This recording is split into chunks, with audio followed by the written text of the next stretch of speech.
أينما تكونوا يأت بكم الله جميعا إن الله على كل شيء قدير. Assalamualaikum warahmatullahi wabarakatuh dan salam sejahtera. Syukur Alhamdulillah dan terima kasih banyak-banyak kepada korang semua selaku warga KSAJ yang selalu senang sentiasa hadir setia bersama-sama di setiap hari Jumaat kembali dengan perkongsian kisah seram yang selanjutnya di dalam Kisah Seram Alam Jin. Baik, kepada semua penduduk warga di Shah Alam, dengarkan sini baik-baik untuk kisah seram malam ini. Kisah ini ditulis, dikirimkan kepada saya daripada saudara Jaafar. Lokasi secara rambang yang berlaku di salah sebuah penempatan perumahan yang terletak di Shah Alam. Berlaku pada bulan Disember tahun 2018. Jaafar ini yang baru saja berumah tangga dengan pasangannya yang bernama Aminah, baru saja menyewa 2 bulan di rumah sewa ini.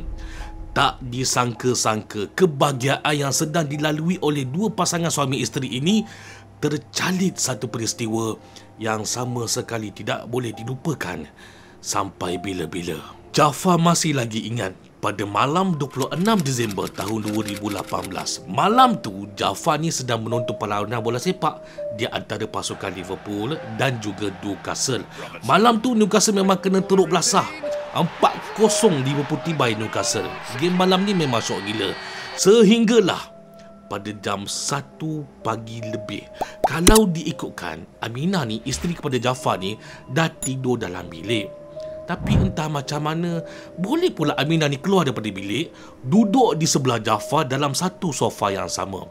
Sambil Aminah ni merenung je dekat muka Jaafar yang tengah khusyuk tengok bola ni. Bukan Jaafar ni tak perasan. Jaafar ni perasan Aminah dekat sebelah. Tapi dia tengah tengok bola kan. Jadi kalau ada sesuatu nak cakap, cakaplah. Jangan diam je. Bukan Jaafar tak dengar, cuba cakap. Nak apa? Kemudian Aminah ni mula bersuara. Abang, sayang nak tanyalah, tadi abang buat apa ya? Buat apa? Buat apanya? Abang buat apa? Cuba cakap. Tadi abang ada masuk bilik ke? Sayang, abang kan tengah tengok bola ni. Sayang tanya apa ni? Aminah menaip sesuatu dekat handphonenya, mengirimkan mesej kepada suaminya Jaafar.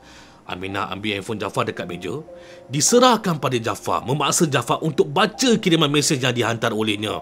Dah kena paksa, nak tak nak Jaafar pun bacalah mesej yang dihantar oleh Aminah ni. Mesej tu ditulis seperti ini. Tadi masa nak tidur, sayang terkejutlah sebab dapat rasa macam ada benda bergerak dekat tapak kaki. Bila sayang tengok, rupa-rupanya abang tengah usik tapak kaki sayang. Sayang ni cuma nam. Jaafar tak menghabiskan baca ayat tu. Dia menoleh melihat air muka Aminah. Masa ini, kedua kelopak mata Aminah berkaca bagaikan menahan menangis. Jaafar bingkas bangun, menarik tangan Aminah, mencapai kunci kereta dekat sebelah TV, keluar rumah dan masukkan Aminah di dalam kereta. Sebelum Jaafar ni masuk ke dalam kereta juga, dia menghabiskan bacaan kepada ayat yang tergantung tadi. Sambung ayat kiriman mesej tu.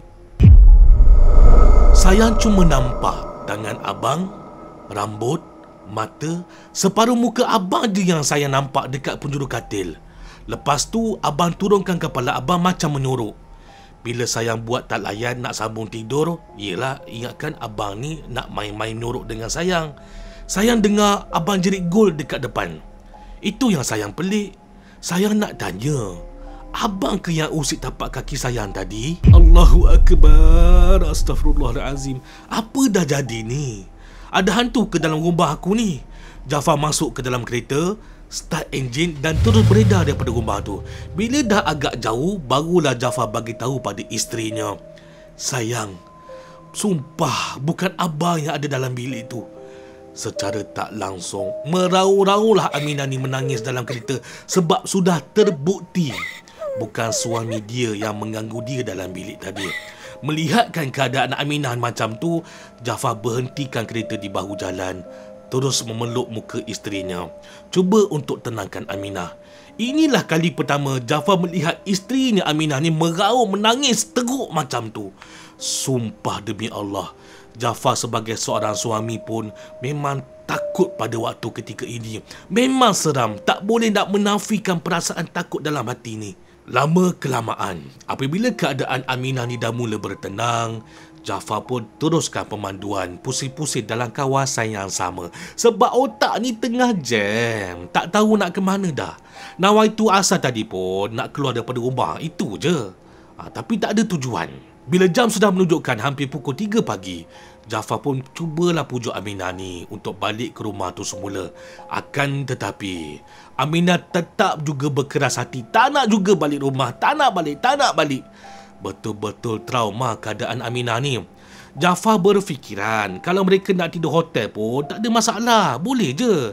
Cumanya, nak tak nak kena juga balik rumah. Sebab pintu rumah ni tidak berkunci. Sekurang-kurangnya Jafar ni perlu juga balik sekejap. Kena ambil kunci rumah. Tanpa diduga, bila mereka berdua ni sampai di muka depan pintu gate, Astaghfirullahalazim, lagi sekali istighfar panjang si Jafar ni. Terus terang Jafar nyatakan, inilah kali pertama sepanjang hidupnya dan juga isterinya, mereka berdua ni sepasang suami isteri nampak dengan jelas ada sesuatu yang menunggu mereka berdua daripada dalam rumah. Mereka berdua ni dapati ada sesusuk kain putih, rambutnya terjurai panjang sampai ke lantai, sedang berdiri di sebalik sliding door dalam rumah. Menggeletarlah badan si Jafar ni bila dihidangkan dengan penampakan jelas sedemikian rupa. Memang seram, memang jelas sangat-sangat. Yang Aminah pula, dia peluk bantal, terlekukkan mukanya dekat bantal tu. Jom bang, jomlah bang, tak nak bang, jom kita pergi bang, saya takut. Jafar ni kalau nak diikutkan perasaan dia, memang nak pergi sangatlah daripada rumah tu. Tapi masalahnya pintu rumah tu tak berkunci. Hantu-hantu juga. Tapi barang dalam rumah ni, dalam rumah ni kena ambil kira. Kalau buatnya dompet hilang ke, barang kemas hilang ke, semua tu barang-barang yang berharga. Jadi mahu tak mahu, Jafar kena juga masuk ke dalam rumah. Dia kena masuk dalam rumah. Kena juga cari kunci rumah. Sebelum tu, Jafar ni kuatkan diri dia. Istighfar banyak-banyak, bacalah surah-surah lazim berulang-ulang. Berulang-ulang kali Jafar ni baca, tak putus-putus dia baca 3 kul. Sampailah pada satu tahap, Jafar ni dapat rasakan yang dia sudah stable, dah boleh berfikiran waras. Dia dah tahu dah apa yang dia nak buat. Apa nak jadi, jadilah, aku tak kira. Allah Subhanahu Wa Taala yang maha besar lagi maha pelindung terhadap hamba-hambanya yang memerlukan bantuan. Kita ni sebaik-baik merancang, Allah Subhanahu Wa Taala yang maha menentukan. Jafar buka je pintu kereta, kain putih berambut panjang dekat sliding door dalam rumah tu terus terbang hilang serta-merta. Mulut Jafar ni masih lagi tak putus-putus membaca 3 kul. Memang Jafar ni dah berniat awal-awal, dia akan teruskan membaca selagi mana dia berada di dalam rumah. Bila buka je pintu rumah,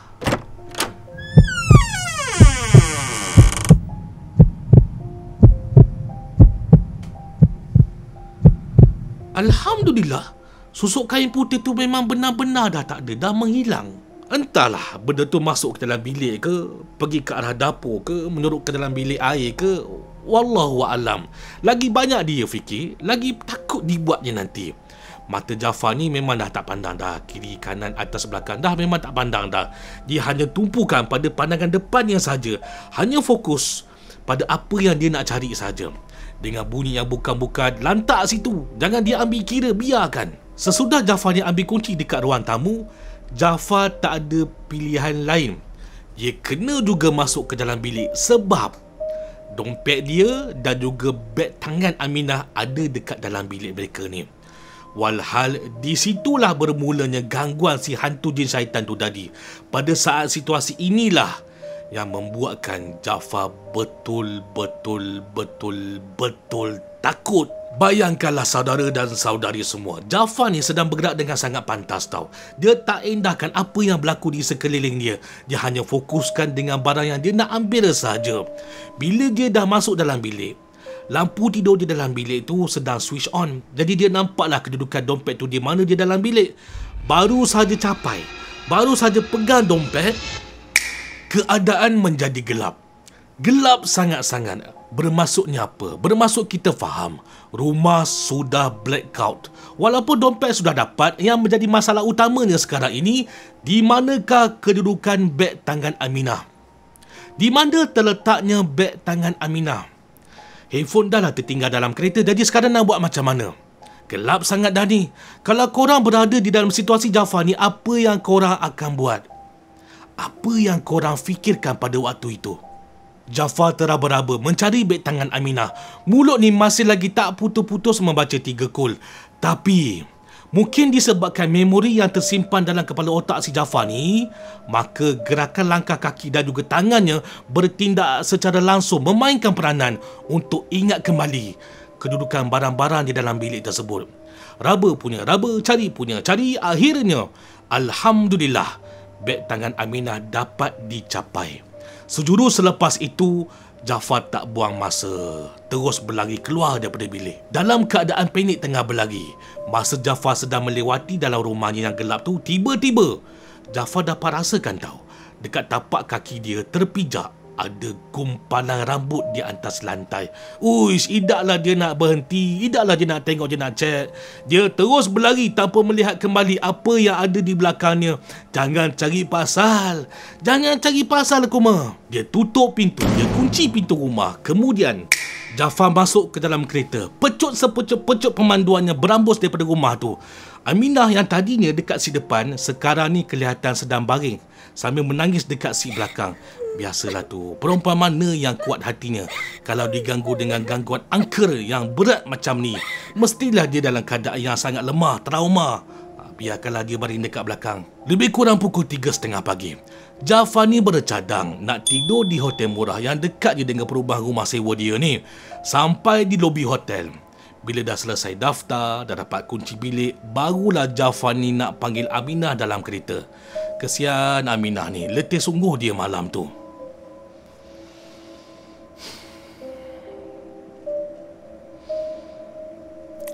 Rupa-rupanya Aminah tak ada dalam kereta. Yang hanya ada sehelai kain putih yang seiras sama dengan apa yang Jafar nampak dekat sliding door dalam rumah dia tadi tu. Astaghfirullahalazim. Gangguan apa yang macam ni? Apa sebenarnya yang dah berlaku ni? Inilah kali pertama buat diri Jafar. Dia menangis menitiskan air mata jantannya sebab dia risau. Mana pula bini aku ni? Isteri kesayangan dia dekat mana? Jafar tak ada pilihan. Terpaksa patah balik semula ke rumah tu. Mencuba nasib. Manalah tahu bini dia dekat depan rumah ke, tertinggal ke. Sampai je di depan rumah, perkara pertama yang Jafar buat, dia switch on semula kotak switch utama elektrik dekat ruang tamu dalam rumah. Bila lampu semua dah menyala, masa ini, Masya Allah, rupanya isteri dia yang bernama Aminah dah jatuh pengsan dekat dalam rumah. Maksudnya apa? Rasanya lah masa dia lari keluar daripada bilik sebelum ni, yang dia dapat rasa pijak rambut tu. Itulah rambut isteri dia.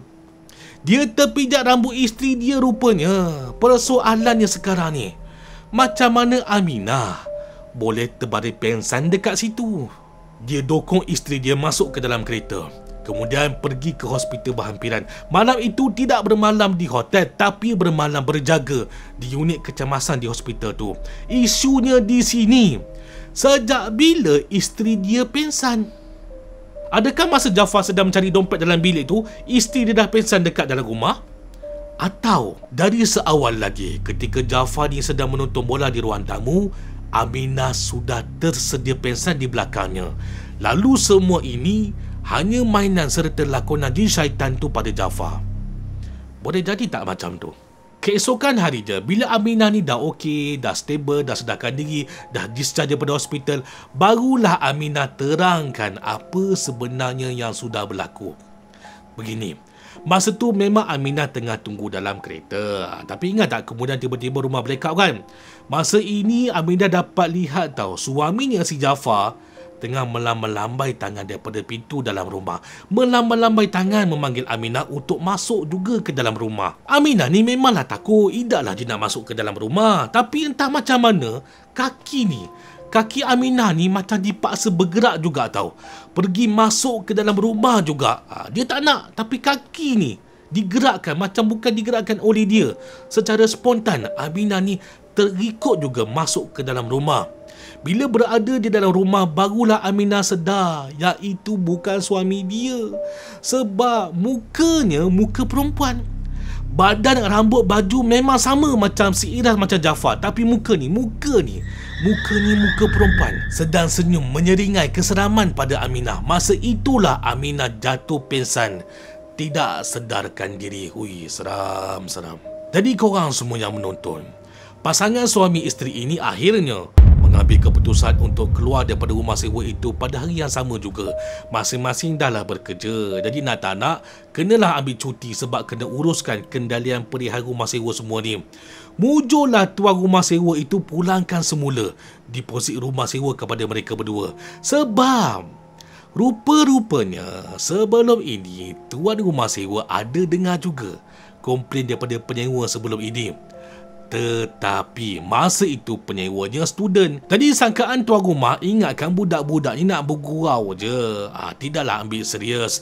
Sehinggalah apa yang sudah berlaku menimpa kepada Jafar dan isterinya Aminah.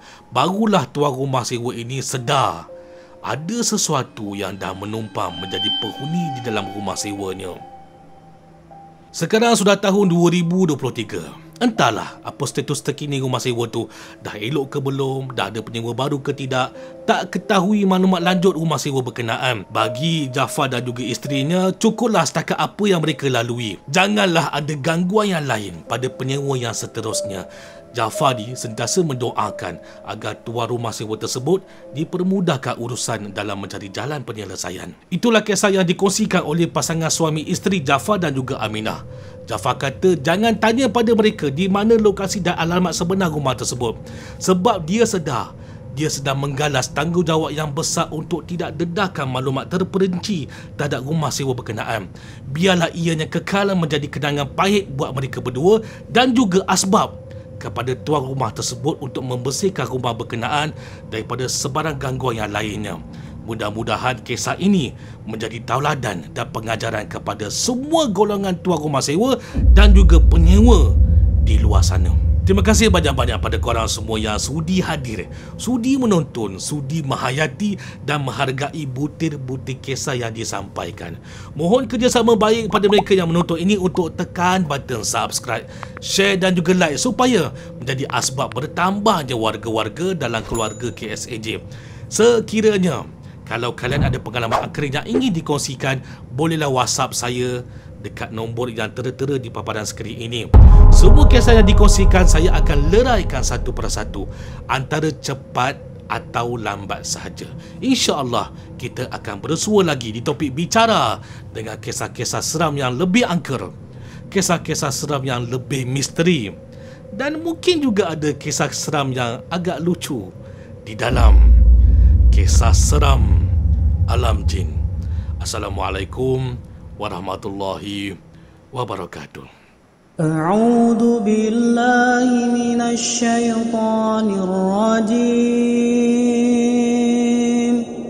Wa nunazzilu minal qur'ani ma huwa shifaa'un